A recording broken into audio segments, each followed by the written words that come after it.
마마보이, 마마걸이 착각하고 있는 것. 수경씨는 기가 막혔다. 오늘 남자친구 가족들과 상견례가 있었다. 5개월 전에 중매로 만난 남자친구는 명문대 출신이다. 직장도 마음에 들었고 집안도 괜찮았다. 키가 약간 작은 게 흠이었지만 뛰어난 매너와 유머 감각이 그 단점을 충분히 커버해 주었다. 이만한 사람이면 괜찮겠다 싶어 만나기 시작했는데 점점 그가 더 좋아졌다. 그래서 기쁘고 설레는 마음으로 상견례 자리에 나갔는데 이게 웬일인가. 남자친구가 말끝마다 엄마, 엄마 하면서 어머니에게 심하게 어리광을 부렸다. 그리고 수경씨보다 어머니하고 이야기를 더 많이 했다. 더욱 기가 막힌 건 그의 어머니와 누나가 둘의 연애사에 대해 모르는 게 없다는 사실이었다. 언제 손을 잡았는지, 언제 키스를 했는지까지도 모두 알고 있었다. 심지어 어머니는 수경씨에게 그날 내가 수경씨한테 꽃 30송이 갖다 주라고 했는데 괜찮았어요? 라고 말했다. 수경씨는 올해 30살이었다. 아니 그럼 이 남자, 그동안 나에게 한 말과 행동이 모두 엄마와 누나한테 코치받아 있던 거야? 라는 생각이 들면서 소름이 끼쳤다. 상견례가 끝난 뒤 남자친구와 한바탕 싸웠다. 어떻게 그럴 수 있냐고 따지는 수경씨에게 남자친구는 오히려 그럼 엄마한테 숨겨야 하냐? 며 화를 냈다. 경수씨는 요즘 회의가 들기 시작했다. 과연 이 여자와 평생을 함께할 수 있을까? 라는 의문이 든 것이다. 그렇다고 덜컥 미애씨에게 그만 만나자고 하면 가뜩이나 심약한 그녀가 큰 충격을 받을 것 같았다. 미애씨는 문 남성들의 보호 본능을 자극하는 매력을 지니고 있었다. 경수씨도 처음에는 가녀린 그녀를 지켜주고 싶다는 생각을 했다. 뭔가 아니라는 생각이 든 것은 미애씨의 어머니에게 초대를 받아 집에 갔을 때부터였다. 강한 인상을 풍기는 그녀의 어머니는 좀 너무하다 싶을 정도로 그에게 이것저것 꼬치꼬치 캐물었다. 그러고는 우리 미애는 약하니까 이것도 주의하고 저것도 주의하고 등등 주문을 시작했다. 미애씨는 어머니의 인형인 것처럼 가만히 듣기만 했다. 이후 만남에도 둘의 대화에는 항상 어머니가 끼어들었다. 오늘 예쁘다 라고 말하면 아침에 엄마가 골라준 옷인데 라는 대답이 돌아오는 시기였다. 말끝마다 우리 엄마가 그러는데 를 연발하는 그녀. 더욱 가관인 것은 둘이 다투기라도 한 다음 날이면 어김없이 그녀의 어머니가 전화를 걸어 우리 미애가 실은 이러저러 해서 그랬다는군. 혹시 자네 그럴 수 있나? 라며 딸의 대변인인 양 나섰다. 지금도 그처럼 사사건건 간섭하고 통제하려 드는데 결혼하면 오죽할까 싶다. 마마보이와 마마걸이 탄생하기까지. 수경씨의 남자친구와 경수씨의 여자친구는 어른이지만 어른이 아니다. 그들은 자기만의 세계를 만들지 못하고 혼자 무엇인가를 하는 게 두려워 끊임없이 엄마를 불러들인다. 엄마는 자기 없이는 자식이 똑바로 설 수 없다는 생각에 자식의 인생에 자꾸만 관여하려 한다. 그리하여 마마걸과 마마보이가 탄생하는 것이다. 이들은 무엇보다 엄마와의 분리를 두려워한다. 우리는 뱃속에서 엄마와 한 몸이었다. 그러나 세상으로 나오는 순간 엄마와의 연결고리인 탯줄이 끊어지면서 신체적인 독립을 하게 된다. 그 후 심리적인 탯줄을 끊어내게 되는 것은 두세 살 때이다. 세상을 혼자 경험하고 싶은 욕망에 엄마로부터 심리적인 독립을 이루는 것이다. 그러나 진정한 의미의 독립인 경제적인 독립을 이루는 것은 직장을 갖게 되는 20대 중후반이다.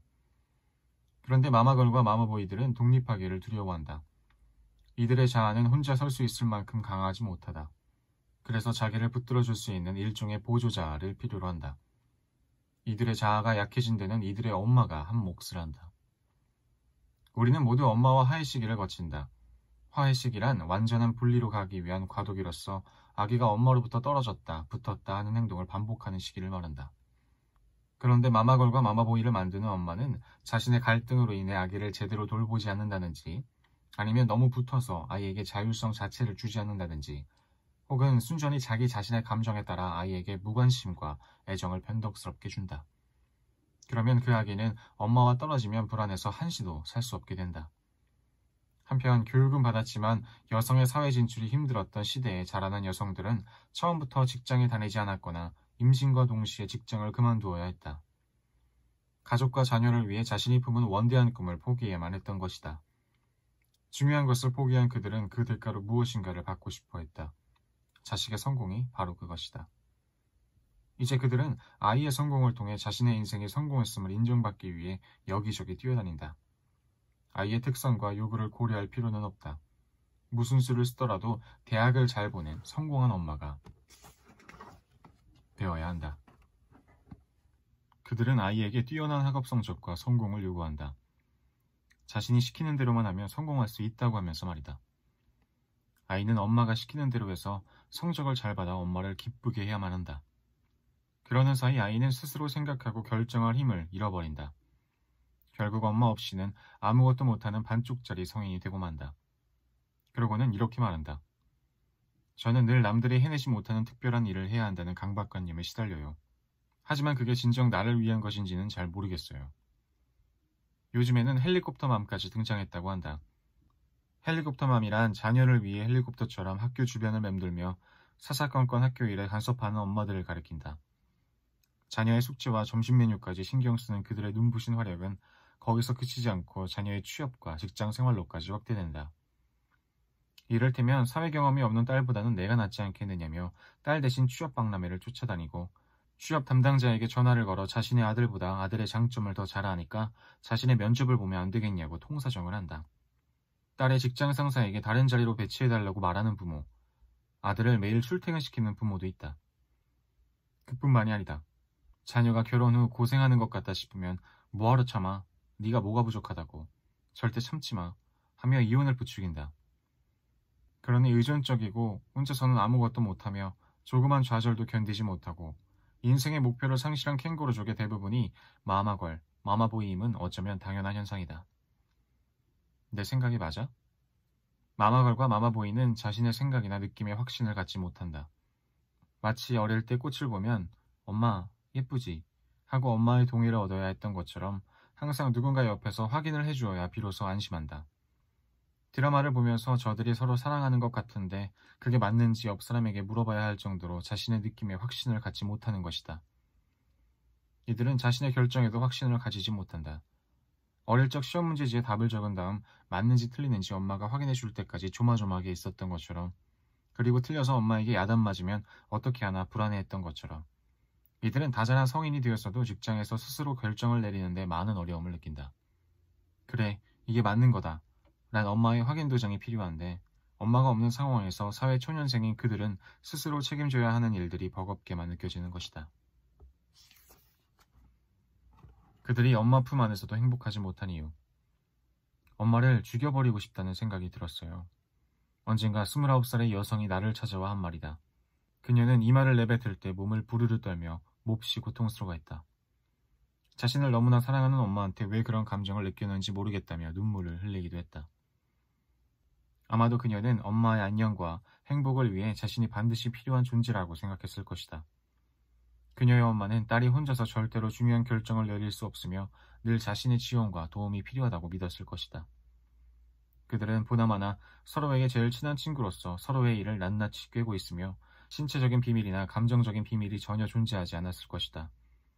그래서 겉으로는 서로가 서로를 걱정하는 것처럼 보이지만 실은 각자 자신을 걱정하는 것이다. 상대방에게서 벗어나 독립적인 삶을 사는 게 두려운 것이다.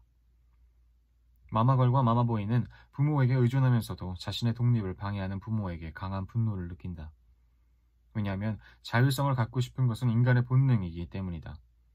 우리가 태어나서 맨 처음 하는 말은 엄마도 아니고 맘마도 아닌 바로 싫어이다. 아무리 갓난아기라도 먹기 싫으면 우유를 뱉고 입을 꼭 다물거나 고개를 돌려버린다. 자기 싫으면 아무리 재우려 해도 절대로 자지 않는다. 이처럼 인간에게 자율성은 기본적인 욕구이자 자기를 주장하고 발전시키며 자신의 영역을 확대해가는 동력이 된다. 그런데 만약 자율성을 침해받게 되면 아이는 혼자서는 아무것도 못한다는 열등감 속에서 부모에 대한 사랑과 미움이라는 극심한 양가감정에 시달리게 된다. 이 양가감정은 아이의 내부에서 격렬하게 부딪히며 전쟁을 벌이기 때문에 아이는 항상 긴장 상태에 놓인다.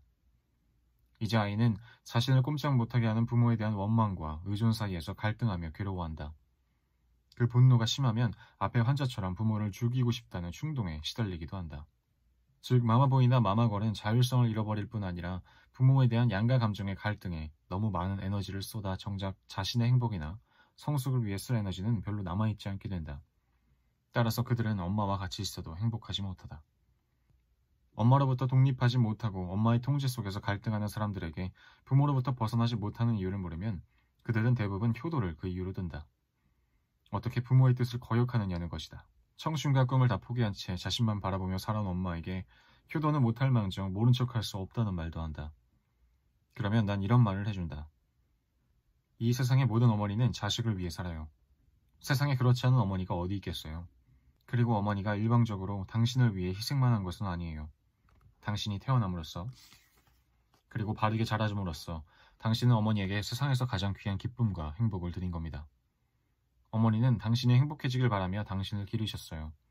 그러니까 가장 큰 효도는 당신이 행복하게 사는 모습을 보여드리는 겁니다.